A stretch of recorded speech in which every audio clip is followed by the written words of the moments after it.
तो स्टार्ट करते हैं।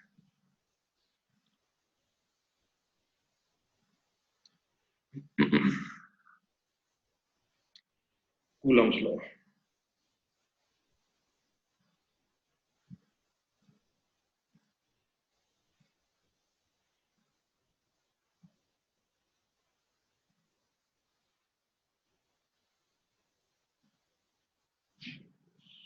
कूलम्स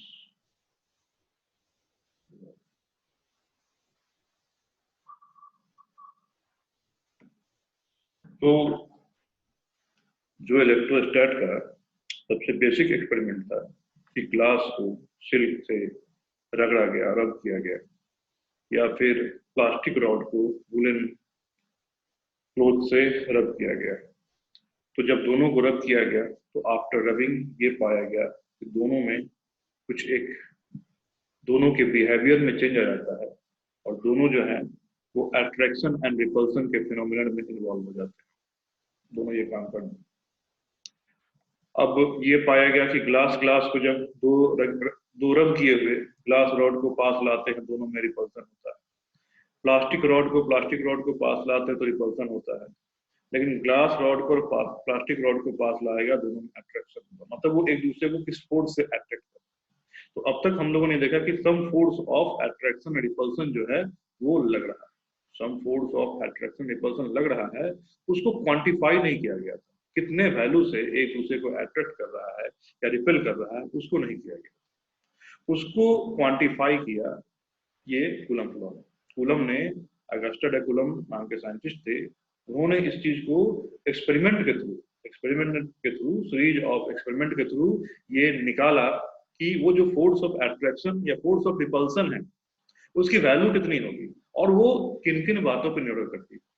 कि जब सेम चार्ज को हम फ्री स्पेस में या वैक्यूम में रखते हैं तो फोर्स क्या लगता है, सेम चार्ज जब एयर में रखते हैं तो क्या फोर्स लगता है, सेम चार्ज को किसी दूसरे मीडियम में लगे, पानी के अंदर लगे तो क्या लगता है। तो उन्होंने डिफरेंट मीडियम के अंदर चार्ज ऑब्जेक्ट को रख के उस पर लगने वाले force of attraction and force of repulsion को स्टडी किया, और स्टडी करने के बाद एक रिजल्ट दिया, एक कंक्लूजन निकाला, और वही रिजल्ट हम यहाँ।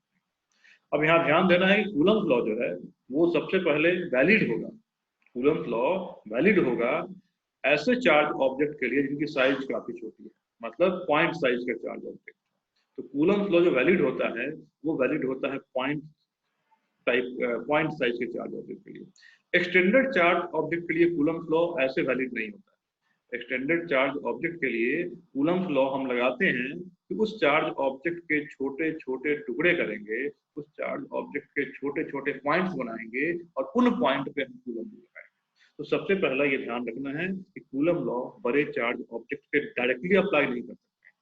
कूलम लॉ को हमको बड़े चार्ज ऑब्जेक्ट पे अप्लाई अगर करना है तो फिर उसको हमको छोटे छोटे टुकड़ों में बांटना पड़ेगा और वहां अप्लाई करना पड़ेगा। तो सबसे पहले तो हम कूलम लॉ पॉइंट ऑब्जेक्ट पे क्या होता है उसको सीखेंगे, उस पर अप्लाई करना सीखेंगे, और वो जब हो जाएगा तो उसके जो भी फर्दर कंडीशंस हैं उस कंडीशन के साथ हम एक्सटेंडेड ऑब्जेक्ट को पे कूलम लॉ अप्लाई करेंगे। तो जब कूलम ने एक्सपेरिमेंट किया तो उसने सबसे पहले जो एक्सपेरिमेंट किया था वो किया था वैक्यूम मतलब जहां कोई और मैटर नहीं।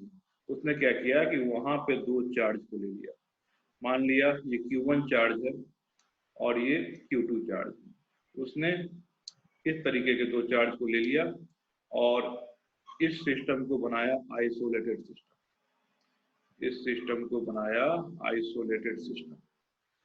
ये है आइसोलेटेड सिस्टम।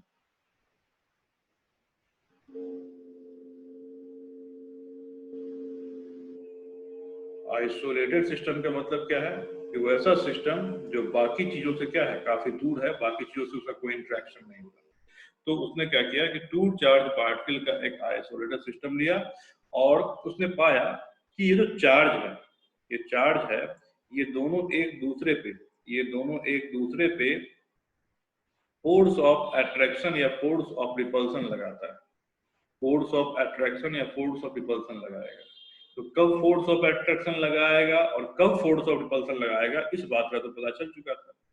ये था कि दोनों अगर सेम तरह के चार्ज है, दोनों अगर सेम तरह के चार्ज हैं कि Q1 भी पॉजिटिव है, Q2 भी पॉजिटिव है, या Q1 भी निगेटिव है और Q2 भी निगेटिव है, तो लगेगा रिपल्सन। ये एक दूसरे को क्या करेगा, रिपेल करेगा। और अगर एक पॉजिटिव है और एक निगेटिव है तो उस केस में क्या होगा, उस केस में लगेगा अट्रैक्शन। तो ये ऑलरेडी एस्टेब्लिश था, ये ऑलरेडी एस्टेब्लिश था। उसने बोला कि ठीक है, ये जो ऑलरेडी एस्टेब्लिश लॉ है, तो इसमें क्या फोर्स की वैल्यू होगी, क्या फोर्स की वैल्यू मतलब Q1 अपने ऊपर कितना फोर्स महसूस करेगा Q2 के द्वारा, या फिर Q2 अपने ऊपर कितना महसूस करेगा फोर्स Q1 के द्वारा, ये किया गया। तो मान लो इन दोनों के बीच की सेपरेशन जो है वो हम आर ले लेते हैं, इन दोनों के बीच की सेपरेशन आर ले लेते हैं। तो ये बोला गया कि जो फोर्स होगा, जो फोर्स होगा वो फोर्स इन दोनों का जो लाइन ज्वाइनिंग है, जैसे मान लो इन दोनों का लाइन ज्वाइनिंग ये है, इन दोनों का लाइन ज्वाइनिंग, तो फोर्स जो है वो जो एक्ट करेगा, फोर्स की जो एक्टिंग डायरेक्शन होगी वो एक्टिंग डायरेक्शन हो जाएगी इन दोनों का लाइन ज्वाइनिंग है वही रहेगा। अब सपोज कर लो यहाँ पे हम ले लेते हैं कि दोनों क्या सिमिलर तरह का चार्ज है, दोनों सिमिलर तरह का चार्ज है, तो Q1 पे फोर्स इसी लाइन ज्वाइनिंग पे इधर लगेगा एंड Q2 पे फोर्स जो लगेगा वो इधर लगेगा। Q1 पे कौन लगाएगा, तो Q1 पे लगाएगा Q2, और Q2 पे कौन लगाएगा, Q2 पे लगाएगा Q1।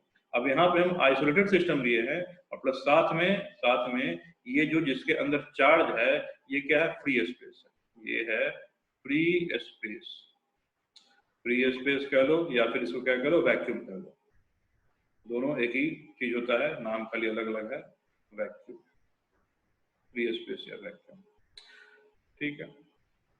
तो अगर दोनों ये किस तरह का चार्ज है, ये दोनों अगर सिमिलर नेचर का चार्ज है, मतलब या तो ये पॉजिटिव है, ये भी पॉजिटिव है, या ये निगेटिव है और ये भी निगेटिव है, तब जो फोर्स लगेगा वो फोर्स लगेगा आउटवर्ड डायरेक्शन।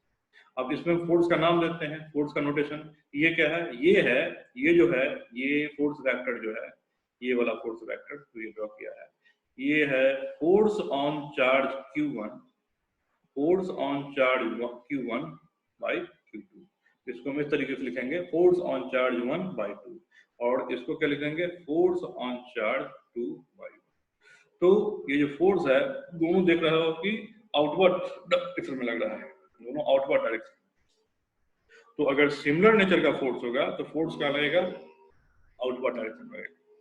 लेकिन अगर यही फोर्स क्या हो, यही चार्ज क्या हो जाए, यही चार्ज अगर डिसिमिलर नेचर का हो जाए, मान लें यहाँ पे फिर वही सेम सिस्टम लेते हैं, सेम सिस्टम लेते हैं, पूरा वैक्यूम ही रहेगा, आइसोलेटेड सिस्टम रहेगा, यहाँ Q1 है और यहाँ Q2 है, ये Q2 है, ये Q1 है, इसके बीच का ये गैप सेपरेशन है। तो अब जो फोर्स लगेगा, अब फोर्स जो लगेगा, और ये किस तरह का है, मान लो ये पॉजिटिव चार्ज है, ये निगेटिव चार्ज है, या एक निगेटिव एक पॉजिटिव है, तो उस केस में जो फोर्स लगेगा वो इनवर्ड लगेगा, इनवर्ड लगेगा इसी लाइन पे, इसी लाइन पे इनवर्ड इस तरीके से लगेगा, और इसमें इस लाइन पे इनवर्ड इस तरीके से। तो अगेन इस फोर्स का नाम हो जाएगा F12 और इसका नाम हो जाएगा F21, इस तरीके से। तो यहाँ किस तरह का चार्ज है, यहाँ है डिसिमिलर नेचर ऑफ चार्ज, इसमें है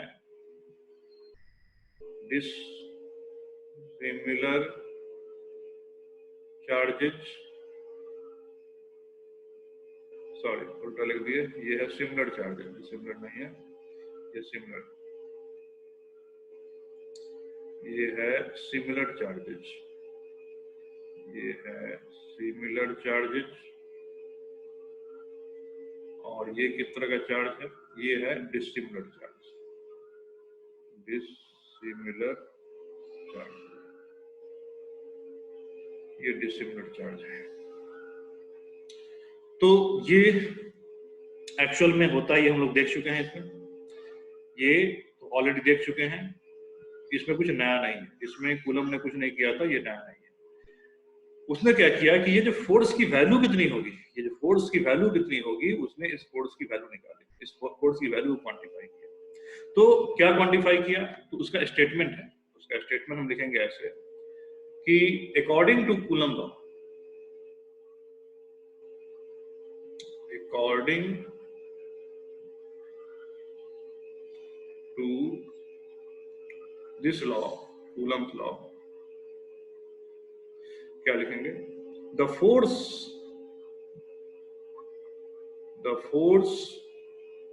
of attraction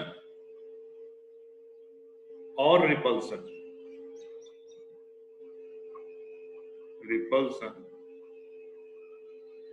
between 2 point charges, 2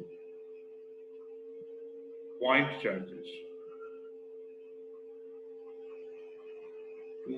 charges at rest, ये भी लिखना पड़ेगा, at rest, क्योंकि जब वो मोशन में आ जाएगा तो मोशन में आने पे उसमें क्या होता है कि कूलम फोर्स के अलावा मैग्नेटिक फोर्स लगने लगता है, और यहाँ जो F1 F2 है वो चार्ज Q1 और Q2 पे लगने वाला टोटल फोर्स है, नेट फोर्स है, उसमें क्या हो जाएगा, केवल कूलम्बिक फोर्स नहीं अडप्ट होगा, उसमें मैग्नेटिक फोर्स भी अडप्ट हो जाएगा, इसलिए हम क्या लेंगे, चार्ज एट रेस्ट, वो क्या हो जाएगा, is directly proportional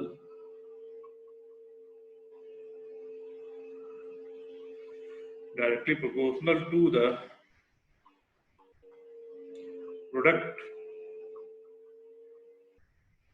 of the charges and inversely proportional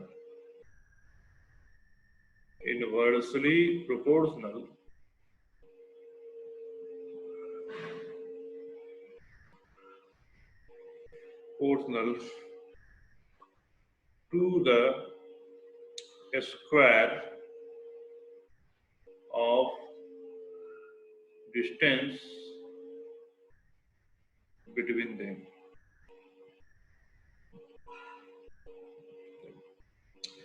अब यही जो चार्ज है, ये चार्ज Q1 Q2, उसके बीच का गैप कितना है, R। अब यहां जो हम फोर्स ले लेंगे किसी एक पे, डायरेक्शन तो हम शो कर ही चुके हैं, इसमें लगने वाला डायरेक्शन शो कर ही चुके हैं, ठीक है, तो कोई एक फोर्स, और दोनों फोर्स मैग्नीट्यूड में क्या होगा, दोनों फोर्स मैग्नीट्यूड में सेम होगा, तो कोई भी एक फोर्स उठा ले, F12 उठा लें,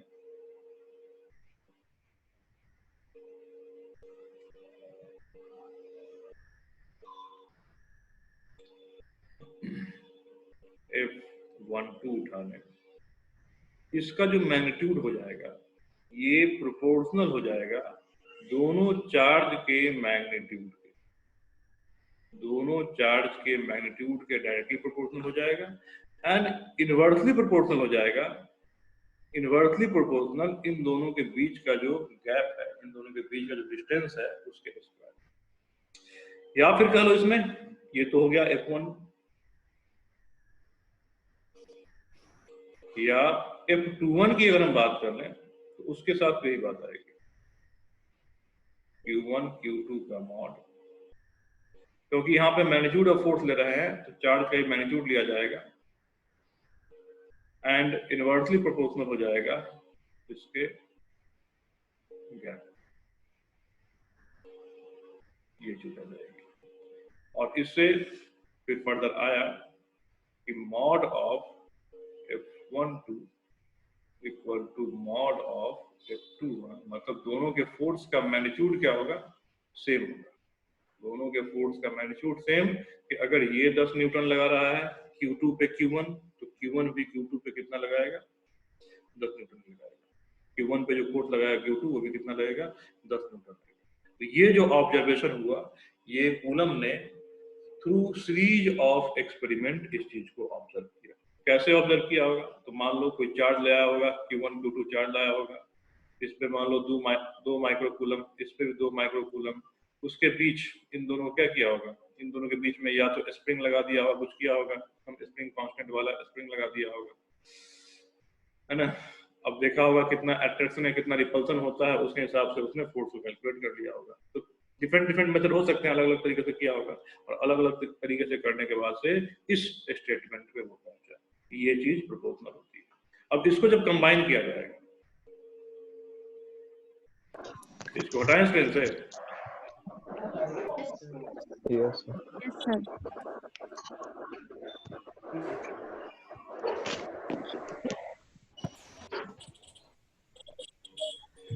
तो इसको जो कंबाइन किया जाएगा कि F12 का मॉड कह लो या फिर F21 का मॉड कह लो, या इसको सिंपली हम F मान लें, तो ये जो हो जाएगा ये प्रोपोर्शनल हो जाएगा, मतलब ये पूरी की पूरी चीज कोई एक मीटर में ये प्रोपोर्शनल हो जाएगा Q1 का मॉड Q2 का mod plus R square.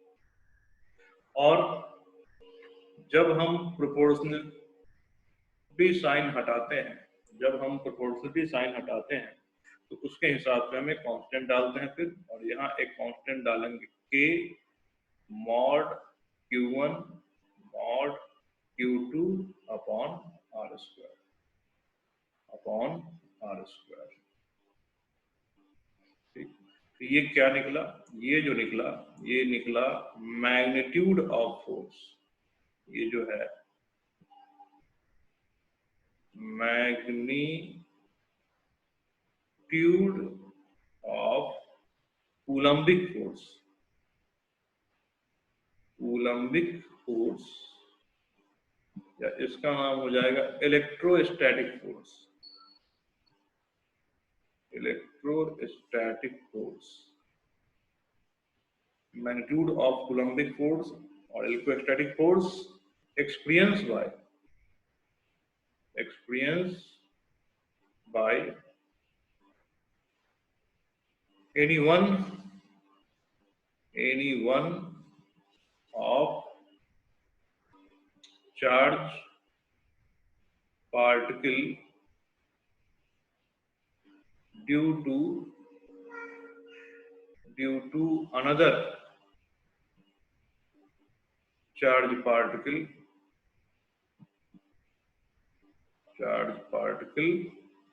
in two charge particle system, in two charge particle system।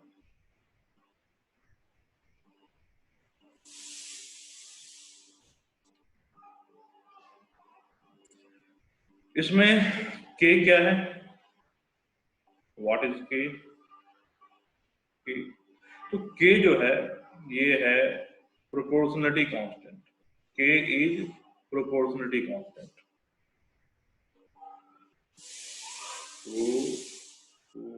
Proportionality constant, और इस K की वैल्यू मीडियम डिपेंडेंट होती है। अलग अलग मीडियम के लिए ये K अलग अलग आता है।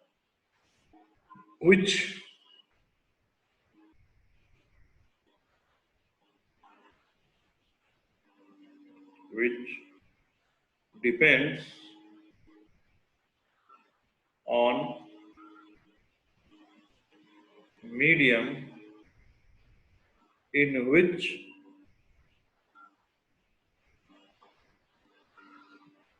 charge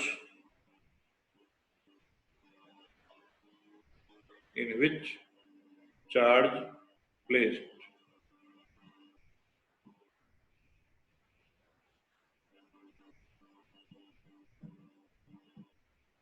in which charge placed, or medium between these charge, medium between these charge, ये हो जाएगा। अब इस चीज में ध्यान रखा जाए, देख सकते हो यहाँ पे Q1 और Q2 पे मॉड लगाया गया है, Q1 और Q2 पे मॉड लगाया गया है। तो इस फॉर्मूले में Q1 और Q2 को विदाउट साइन डाला जाएगा, बिना किसी साइन के डाला जाएगा, उसमें कोई साइन नहीं। तो हम यहाँ लिखेंगे, नोट करके लिख देना है कि नोट कौन से फॉर्मूले, इन above formula,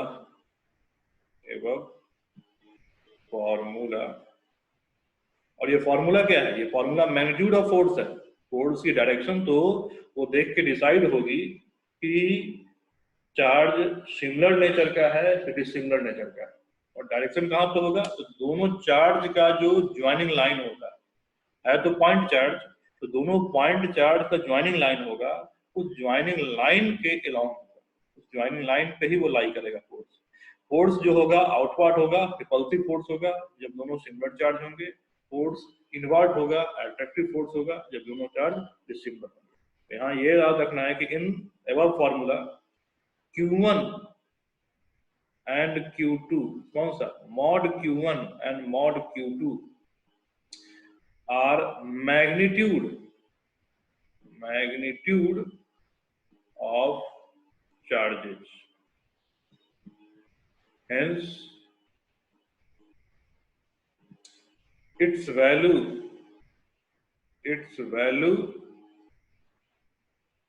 in formula must be positive,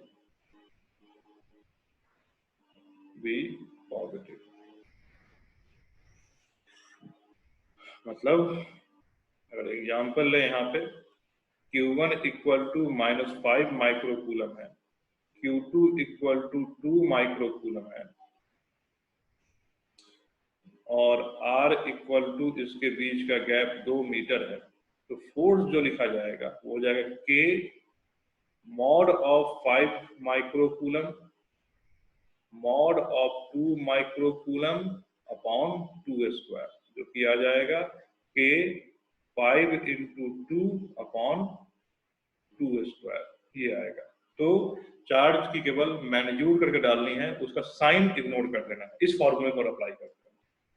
जब इसका वेक्टर फॉर्म लिखा जाएगा, कूलम्स लॉ का वेक्टर फॉर्म मतलब फोर्स जो है कंप्लीट वेक्टर के फॉर्म में लिखा जाएगा, मतलब एक ऐसा इक्वेशन जिसमें मैग्नीट्यूड एंड डायरेक्शन उसी फॉर्मूले में हो, तो उसमें हम चार्ज साइन के साथ डालेंगे। बट यहाँ पे क्या है, यहाँ फोर्स का मैग्नीट्यूड लिखा जा रहा है, तो मैग्नीट्यूड जो होती है वो निगेटिव नहीं होती है, इसलिए इसमें सारी की सारी वैल्यू क्या डाली जाएगी, पॉजिटिव डाली जाएगी। के जो होता है ऑलवेज पॉजिटिव होता है, आर इन दोनों चार्ज के बीच का गैप है, उसका स्क्वायर ऑलवेज पॉजिटिव होगा, तो Q1 और Q2 भी हमको करना पड़ेगा, मस्ट बी पॉजिटिव लेना पड़ेगा। यहाँ तक ठीक है? Yes, Sir. sir. हटाएं इसको। Yes, sir.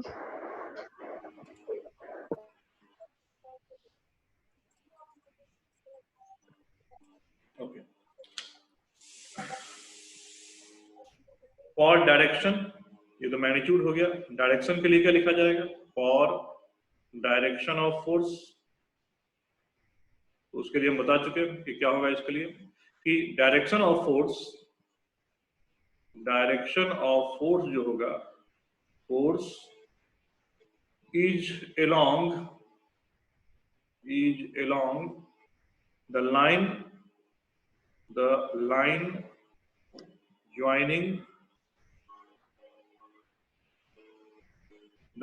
joining center of charges,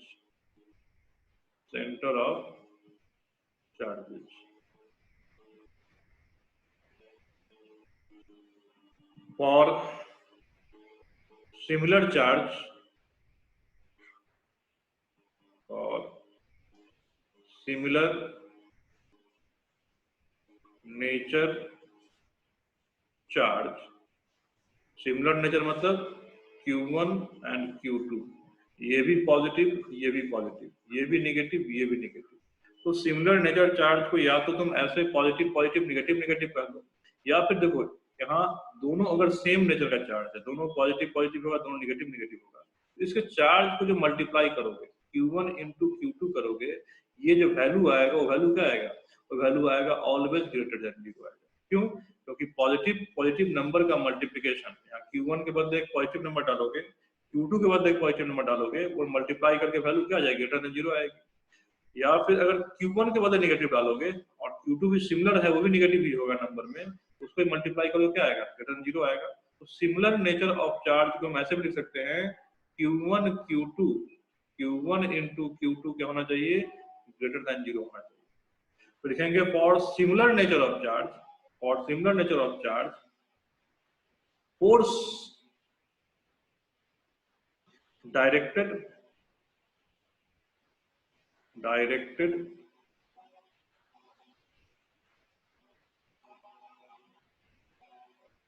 force directed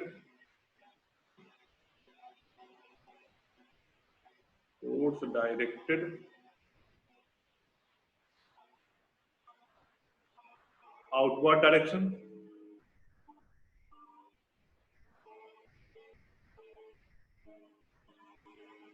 and for dissimilar nature of charge तो डिसिमिलर में क्या होगा, एक पॉजिटिव तो एक negative. Dissimilar nature of charge में Q1 लिया Q2 लिया, ये पॉजिटिव तो ये नेगेटिव तो ये पॉजिटिव। अब यहाँ दोनों चार्ज जब मल्टीप्लाई करेंगे, यहाँ दोनों चार्ज में मल्टीप्लाई करेंगे, एक पॉजिटिव और एक नेगेटिव है, मल्टीप्लिकेशन हमेशा क्या नेगेटिव आएगा, नेगेटिव ग्रेटर स्मॉलर देन 0 होता है। तो for dissimilar nature of charge, जिसको हम कह सकते हैं Q1 Q2 का मल्टीप्लिकेशन क्या होना चाहिए, smaller than 0। Force directed inward direction,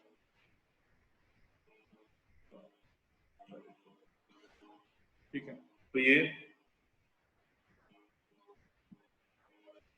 force की डायरेक्शन हो जाएगी, ये फोर्स का डायरेक्शन। तो अभी हमने इसमें बस ये जाना कि 2 पॉइंट चार्ज होगा, क्या क्या कंडीशन है। सबसे पहले यहाँ पे कूलम्ब लॉ जो अप्लाई होगा, कूलम्ब लॉ अप्लाई या कूलम्ब लॉ वैलिड होगा, वो होगा 2 पॉइंट चार्ज। और दूसरा कंडीशन, दोनों पॉइंट चार्ज क्या होना चाहिए, दोनों पॉइंट चार्ज रुका हुआ होना चाहिए, रेस्ट में होना चाहिए। मूव करते हुए पॉइंट चार्ज नहीं होना चाहिए, क्योंकि मूव करते हुए पॉइंट चार्ज के साथ कूलम्ब फोर्स के अलावा मैग्नेटिक फोर्स भी आता है। और ये कूलम्ब फोर्स में फोर्स लिखते हो ना, कूलम्ब फोर्स में जो फोर्स लिखते हैं वो केवल ये नहीं होता कि एक चार्ज दूसरे पे कितना फोर्स लगा रहा है। अगर हम कंडीशन चेंज करेंगे तो वो आएगा कि किसी एक पर्टिकुलर चार्ज पे टोटल फोर्स कितना लग रहा है, वो हमें दे देगा। उसमें फिर हमारा इलेक्ट्रोस्टैटिक फोर्स नहीं आ पाएगा, उसमें बाकी फोर्स भी अटैक हो जाएंगे। तो सबसे पहले चार्ज पॉइंट नेचर का होना चाहिए, पॉइंट साइज का होना चाहिए, और दूसरा चार्ज रेस्ट में होना चाहिए। तो जब वो चार्ज पॉइंट नेचर का रेस्ट में होगा और उसको r दूरी पे रखा जाएगा, एक दूसरे से r दूरी पे, उस पे लगने वाला फोर्स का मैग्नीट्यूड एंड डायरेक्शन जो देगा वो कौन देगा, कूलम्ब लॉ से आ जाएगा। अब इसमें ये ध्यान देना है, कूलम्ब लॉ जो है, कूलम्ब लॉ, ये जो लॉ है, इसमें जो फोर्स होता है वो फोर्स होता है एक्शन रिएक्शन पे। इसमें जो है नेक्स्ट पॉइंट लिखेंगे हम, फोर्स, कूलम्बिक फोर्स